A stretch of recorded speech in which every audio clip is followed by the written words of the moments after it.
So, for today's video, gagawa tayo guys ng mango sago. Kasi nasisira na yung mangga ko eh. Ayan. Gawin na lang nating parang palamig. Kasi may mga bata. Oh. Lagyan natin ng sago at gulaman. Yellow para kakulay ng mangga. So, kung konti lang yung mangga nyo, ayan, pwede nyo dayain. Diba? Tapos, maglagay tayo ng isang latang ibap. Masarap tong ibap na to.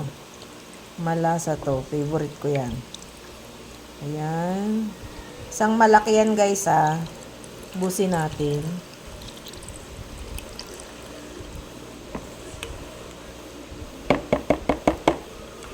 Ayan. Ay, parang ang sarap-sarap na ano. Ganyan pa lang yan guys. Parang ang sarap-sarap na. Tapos, lalagyan natin ng pampatamis. Siyempre, mangga rin yung flavor ng ating condense. Tsaka para yung color niya, manggang-mangga talaga. Oh. Ayan.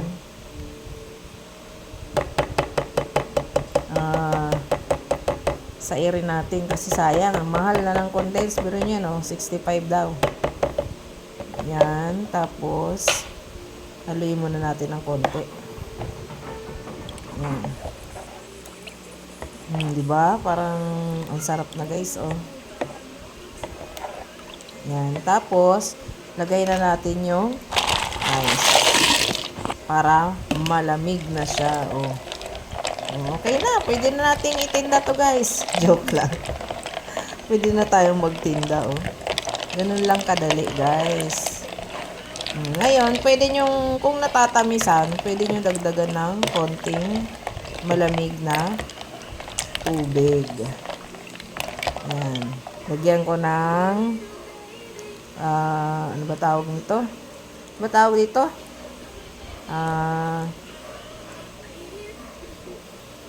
Diba nag-loading? Loading ang lola mo. Oh. Ayan, vanilla. Pampabango.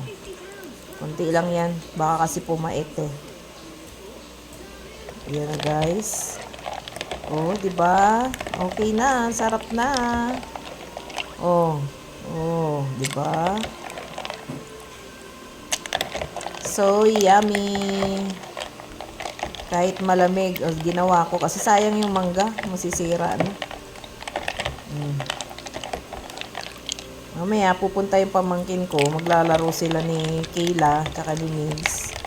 Meron silang drinks. Diba? Yun lang guys. Thank you for watching. Bye.